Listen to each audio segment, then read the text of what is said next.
Nakkalapalli Madhushree bar and రెస్టారెంట్లో food security అధికారుల తనిఖీ. కుళ్ళిపోయిన మటన్, చికెన్ ఆహార పదార్థాలను గుర్తించిన అధికారులు. మధుశ్రీ బార్లో వంటగదికి అనుమతులు లేకుండానే బార్ నిర్వహణ. సరైన శుభ్రత లేకుండా కస్టమర్లకు ఆహారాన్ని అందిస్తున్న మధుశ్రీ బార్ షాప్ యాజమాన్యం. ఫుడ్ సెక్యూరిటీ అధికారుల దాడులతో బయటపడ్డ నిజాలు.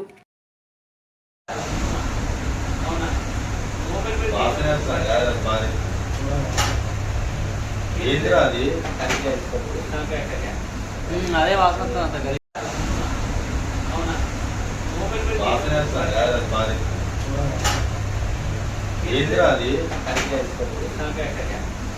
అదే వాసన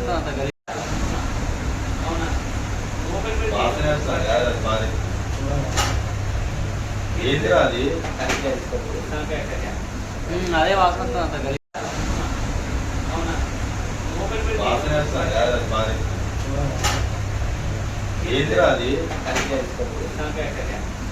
అదే వాసన